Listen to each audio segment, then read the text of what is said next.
My stepdaughter ignored me at her wedding and replaced me with her biological father. But when it came time to pay, I was already gone. I've been married to my wife, Sarah, for over 20 years. When we met, she was a single mother to a 5-year-old girl, Emma. Emma was a bright-eyed, curious little girl with a laugh that could light up a room.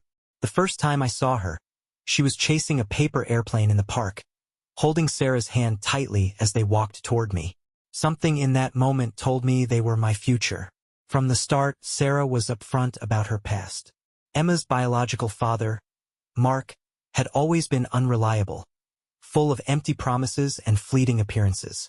He'd call on birthdays, drop off cheap gifts, and then disappear again. Emma would always get excited whenever he showed up, though Sarah tried to manage her expectations. When Sarah and I got serious, she made it clear that Emma was her priority. I accepted that wholeheartedly. What I didn't expect was how deeply I'd grow to love her. It wasn't immediate, but over time, every "I love you, Dad," and every little drawing with my name spelled wrong won me over. I was there when she learned to ride a bike after countless falls and scraped knees. I was there when she had a high fever in the middle of the night, holding her while Sarah rushed to get a thermometer. When she had her first school recital, I helped her practice her poem until she knew it by heart. On the big day, she trembled behind the curtain but found my eyes in the crowd before she started, needing reassurance that I was there.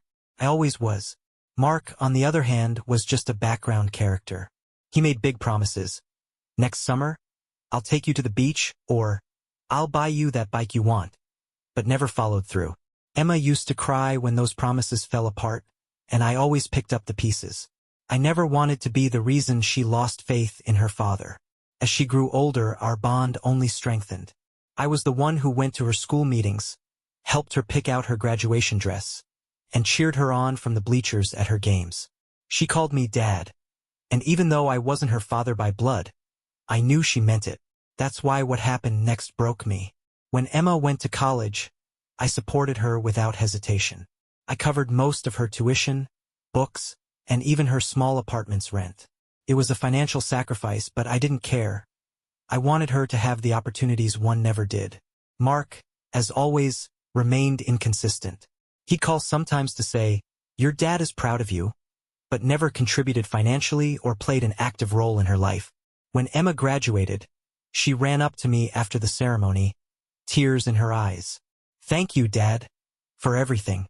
I couldn't have done it without you." At that moment, every sacrifice felt worth it. So, when Emma announced her wedding to Andrew, I was genuinely excited. I imagined walking her down the aisle, a symbolic moment reflecting everything we had been through. I never said it out loud, but I assumed that honor would be mine. After all, I had been there for her through every milestone. The weeks leading up to the wedding were filled with excitement. Emma talked about her dress, the flowers, the music. As always, I offered my support, paying for part of the reception, contributing to her dress, and covering extra costs. I never expected anything in return, except to be acknowledged as an important part of her day. Then the invitation arrived. I opened it with a smile, expecting to see my name in a special place. Instead, it was just a formal guest list. My name wasn't anywhere significant. Worse, Emma had chosen Mark to walk her down the aisle. At first, I thought it was a mistake, but when I asked her about it, her response hit me like a punch to the gut. "There's only one biological father, and I've always wanted to give him this moment." I can't describe how that felt. Years of love, sacrifices, and effort, dismissed like they meant nothing. But the worst part wasn't her choice. It was how casually she said it, as if it had never even crossed her mind to choose me. Her wedding day was one of the most humiliating days of my life. I arrived early in a suit I had tailored for the occasion, sat quietly among the guests, and watched as all eyes were on Mark walking Emma down the aisle. During the speeches, I waited, hoping someone would acknowledge me. No one did. I was invisible. Something inside me broke that day. The part of me that had always been willing to sacrifice simply shut down. I didn't know it yet, but that moment marked the beginning of a change that would alter everything. That moment, watching Emma walk down the aisle on Mark's arm, was burned into my memory. She was radiant, as any bride should be, but for me, the image was filled with bitterness. Not because I didn't want her to be happy, but because I realized in that instant that I was disposable to her. The week after the wedding, Emma and Andrew left for a luxury honeymoon, a beachfront resort with breathtaking views and top-tier amenities. I didn't ask much about it. I couldn't bring myself to engage in conversations about something that marked the breaking point of our relationship. What I didn't expect was what happened when Emma returned. She barely had time to unpack before calling me. Her tone was light, as if nothing had happened. She gushed about the beaches, the surprise dinner Andrew had planned under the stars. I listened in silence, responding with short answers, struggling to keep my composure. Then, the conversation took a turn I should have seen coming. "Dad?" she said, the familiarity of that word cutting deeper than I wanted to admit. "I need a favor." There had been some unexpected expenses on the honeymoon, and they were a little short on cash. Could I help cover the cost? For a moment I was speechless. The way she asked, so casually, so assured, like she simply expected me to say yes, just as I always had. I was the one who fixed things, who provided, who sacrificed for her without question. But this time something in me refused. Maybe it was wounded pride, or maybe it was the weight of years of being overlooked. All I know is, for the first time, I didn't feel obligated to say yes. "I'm sorry, Emma," I said, keeping my voice steady, though my heart pounded. "I can't help you this time." Silence. I could imagine the confusion on her face. "But, you've always helped before," she finally said, disbelief in her voice. I took a deep breath. "Maybe you should ask Mark. He's your real father, isn't he? Maybe he can help." Another long silence. Then, a quiet, "I understand," and she hung up. No argument. No anger. Just an abrupt ending that left an empty space in my chest. Later, Sarah confronted me. She called me cruel, said I couldn't just abandon Emma when she needed me. I told her it wasn't about money, it was about respect. I was there for her for over 20 years, Sarah. And when she had the chance to acknowledge that, she chose to act like it wasn't enough. I can't keep being her backup plan whenever things don't go her way. Sarah didn't understand. To her, blood always came first, even when that blood had done nothing but make empty promises. The conversation ended in silence, but something between us changed. An invisible wall formed where there had never been one before. Emma hasn't contacted me since. Right after that call, Sarah told me that Andrew was upset with me for abandoning Emma in a tough moment. Apparently, Mark had, unsurprisingly, vanished. No calls, no messages, nothing. I guess Emma was finally seeing the truth. But that didn't change what she had done or how she had made me feel. That night, alone in the living room, I replayed every moment I had been there for Emma. Every time she had smiled and called me Dad. And I realized something. I had always believed that title was a choice, a recognition that I had earned my place in her life. But now, I wondered if it was just a convenient word to her, something she said when it benefited her. I don't know if I can ever move past this, but one thing is certain. This time, I won't be the one to keep giving. Because honestly, I don't think I have anything left to give. Update. 3 months since the wedding, and despite my efforts to stay distant, drama keeps finding me. Sarah constantly tries to fix things between Emma and me, looking at me with that mix of disappointment and pleading, as if waiting for me to give in and go back to being the man who never said no. But what she doesn't understand, or refuses to accept, is that something inside me changed that day. I can't just go back to how things were. Since the call where I refused to pay for Emma's honeymoon, our relationship has completely faded. She hasn't reached out, and while that hurt at first, now it feels like relief. No more requests for money disguised as casual check-ins. What did surprise me, though, was how quickly problems started in her marriage. Sarah, of course, kept in constant contact with Emma and casually brought it up over dinner one night. "Emma and Andrew are struggling financially," she sighed dramatically. "Andrew lost his job, and they're having trouble paying rent." I kept eating, already knowing where this was going. Sarah pressed on. "Don't you think we should help them? She's our daughter, after all." I set down my fork and took a deep breath. "I'm not her father anymore, Sarah. According to Emma, that role belongs to Mark. So if she needs help, she should ask him." Sarah looked at me like I had just said something unforgivable. "How can you be so cold? She's always counted on you," You can't turn your back on her now. I let out a bitter laugh. Cold? Cold is what she did to me at her wedding. Because honestly, that's exactly how it felt. Cold and invisible. Like I never spent 2 decades being the one who was there for her. If Mark is her father for the big moments, then he can be her father in the difficult ones too. That ended the conversation. Sarah stormed off, taking her plate to the sink. That night, we slept in silence, backs turned to each other. It hurt that this was affecting our relationship, but I couldn't keep being the man who gave and gave, getting nothing in return. Despite everything, Emma didn't take long to reach out, though not directly. A week later, I got a message from Andrew. Short but heavy with desperation.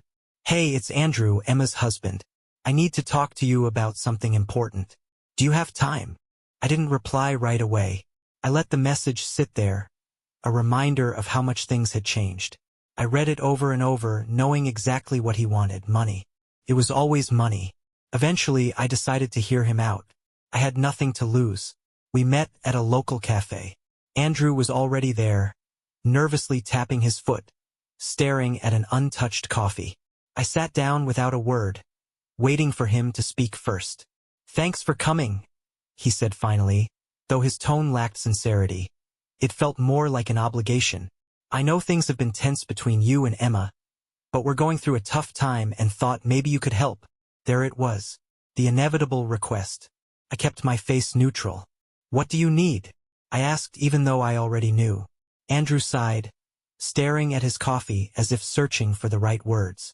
Emma and I have been struggling financially since the honeymoon.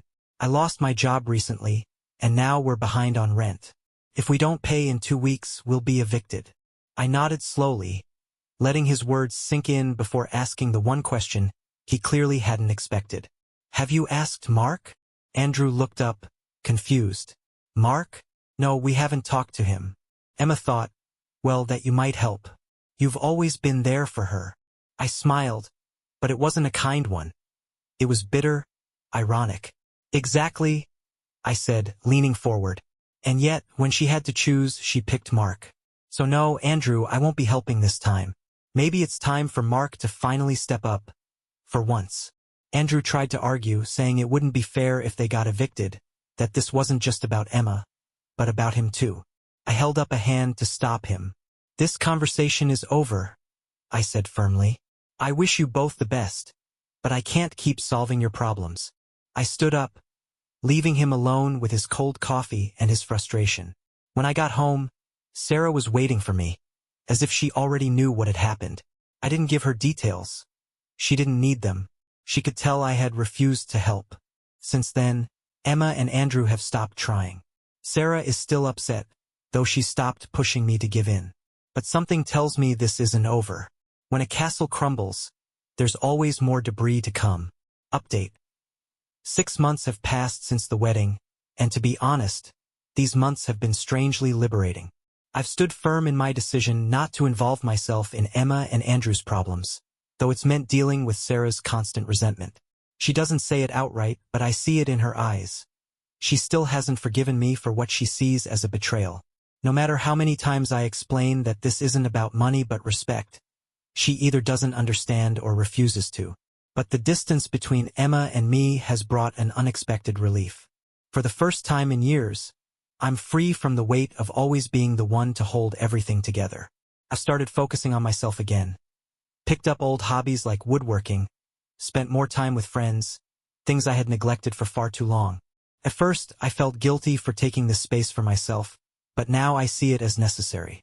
Still, the drama hasn't stopped. A few weeks ago, Sarah told me that Emma and Andrew were finally evicted. They couldn't gather enough money to catch up on rent, and their landlord ran out of patience. Now, they're staying with Andrew's mother in a cramped apartment. Barely enough space for 2 people, let alone a married couple. Sarah was furious when she told me. This wouldn't have happened if you had helped them, she said, her tone full of the now familiar blame. I didn't bother responding. It didn't matter what I said. Sarah would always see me as the villain for any hardship Emma faced. What she doesn't realize is that, deep down, I know I did the right thing. Emma chose to push me aside, and now she's facing the consequences of those choices. The irony? According to Sarah, Mark has been completely absent through all of this. He didn't even respond when Emma reached out for help. Not surprising. He's been unreliable his whole life. But I find it interesting. After all the effort Emma put into placing him on a pedestal, he's nowhere to be found when she actually needs him. A few days ago, while Sarah was cooking dinner, she told me something that almost made me laugh out loud. Emma says Mark promised to help her find a new place to live, but he still hasn't followed through. He says he's waiting for his finances to stabilize. I raised an eyebrow, looking at her in disbelief. And Emma still believes him? After a lifetime of broken promises, she still believes him? I asked, not with anger, but genuine curiosity. Sarah sighed, looking at me with sadness. He's her father, she said simply, as if that explained everything. That conversation lingered in my mind. For years, I had tried to fill the void Mark left in Emma's life. But now I wondered, had it all been in vain? Maybe, to her, biology always mattered more than actions. Maybe I was never competing with Mark's presence, but with the simple fact that he existed. A week ago, Emma finally reached out to me. Surprisingly, it wasn't about money. She sent a message asking to meet, saying she wanted to talk. I hesitated for a long time before replying. But in the end, curiosity won. We met at a park we used to visit when she was little. Emma was already there, sitting on a bench, nervously fidgeting with her hands. When I approached, she stood up and gave me a hesitant hug. One that didn't feel genuine, but I accepted it out of politeness. For a few minutes, we sat in awkward silence. Then she started talking, but not about why she had called me there. Instead, she spoke about how difficult it was living with Andrew's mother, the tension in her marriage, how much she missed having her own space. I listened without interrupting. I could tell she had a lot to unload. Then, finally, she got to the point. Dad, she said. A word that used to mean so much to me but now felt hollow. I know I've disappointed you. I know the wedding hurt you. And I don't think I realized how much until it was too late. I waited, letting her continue. Inside, I felt a mix of emotions. Disbelief, sadness, and a lingering resentment. Emma took a deep breath before adding, I just want to say I'm sorry for how things turned out. I never meant to make you feel replaced. But you did, I replied calmly but firmly. And not just at the wedding, Emma. Every time you ignored everything I did for you. Every time you chose to see Mark as something he never was. You say you didn't want me to feel replaced, but honestly, I don't think I was ever in that place to begin with. Emma looked down, visibly shaken by my words. Maybe she had expected me to simply accept her apology and return to how things used to be. But that wasn't possible anymore. Some things, once broken, can't be repaired. The conversation ended shortly after. As we said goodbye, she told me she hoped we could rebuild our relationship with time. I didn't respond. Not because I didn't want it to happen, but because I wasn't sure it was possible. Emma didn't just break my heart. She shattered something deeper. My trust in her. Update. I did something neither Sarah nor Emma will ever forgive me for. And honestly, I don't know if I should even ask for forgiveness. For the past year, since the wedding, my relationship with Sarah has crumbled beyond what I ever thought possible. What started as emotional distance has turned into an unbridgeable gap. The love, the bond, even the respect we once shared, feels gone. We still share a house, but not a life. Since the wedding, there's been no intimacy.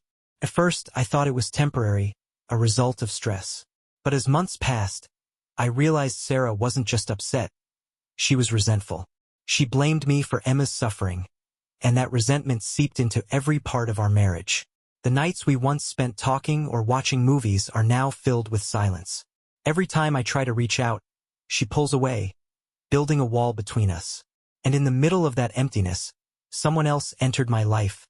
Sophie, Sarah's best friend. She had always been around, the fun aunt to Emma, bringing extravagant gifts and telling funny stories. But after the wedding, something changed. She started calling more, checking in on me. At first, I thought she was trying to help fix things between Sarah and me. But over time, I realized it was more than that. Sophie was the only person who truly listened. She told me what no one else had, that I was right, that my feelings were valid, that I had been treated unfairly. that Sarah was being unfair to me. Our conversations became something I looked forward to. She didn't see me as the villain in this story. I won't say this was planned because it wasn't. It just happened. Like a river finding a new path. One night, after another long talk, we sat in silence, just looking at each other. We had talked about everything. How I felt invisible in my own home, how Sarah had grown cold, how my life felt like it was falling apart. Then, out of nowhere, Sophie took my hand and said something that left me speechless. You deserve to be happy, and they aren't letting you. I don't know what made me lean in, her voice, the way she looked at me, but the next thing I knew, I was kissing her, and she didn't pull away. That night, I didn't go home. I spent the hours with Sophie, talking, laughing, letting months of repressed emotions finally surface. For the first time in a long time, I felt seen. I felt wanted. More importantly, I felt understood. I know what I'm doing is wrong, but I don't regret it. Sophie has been my escape, someone who truly sees me. I found with her what I lost with Sarah. Connection. Sarah suspects something. She watches me when I come home late or step out to answer messages. But she hasn't confronted me. Sophie struggles with guilt too, yet neither of us regret what we've done. I know this can't last. When Sarah finds out, there's no turning back. But for now, I don't feel so alone. Final update. 2 years have passed. Looking back, it feels like a distant storm, yet its scars remain. I've rebuilt my life, though I don't know if I can ever undo the damage. Sarah and Emma cut me out completely. In a way, they freed me. When I finally confessed, Sarah's reaction was even more intense than I had imagined. She confronted me before I could speak. What is this? I've seen the way you've changed. Tell me the truth. I blurted it out. Sophie and we've been seeing each other. She was there for me when no one else was. Sarah's face twisted from shock to fury. Then came the words that still haunt me. So all of it, everything we built, meant nothing to you? I stood there, speechless. Everything I had done was to keep my family together, but I had failed. Sarah, I said, voice shaking. While you were trying to save Emma, I lost myself, and you didn't even see it. She screamed so loud it hurt. What you've done is unforgivable. How could you destroy our family? Emma walked in. She already knew. Her voice was ice. I thought you were better than this. But you never cared, did you? You just wanted to be the hero. And look what you've done. That's not true, I said, trembling. You pushed me away. You chose Mark. And when you needed something, I was just supposed to fix it. But when I gave you everything, it was never enough. Was it enough? Sarah yelled. That doesn't justify this betrayal. Clara, let's go. And just like that, they told me to leave, to never contact them again. It hurt, but at the same time I felt relief. There was nothing left to save. I moved into a small apartment. The divorce process was exhausting, but the real pain wasn't the legal battle. It was knowing the life I built was gone. Through it all, Sophie was there. My comfort, my motivation. She didn't excuse my mistakes, but she didn't judge me either. Months later, as I was finally piecing my life back together, I got a message from Emma. Dad, I know I hurt you. I know I failed you, but you will always be my father. I'm sorry. I know things will never be the same, but I will always love you. I didn't reply right away. The wounds were still too deep. Maybe one day, I'll find peace. But for now, I'm moving forward, no matter what I've left behind.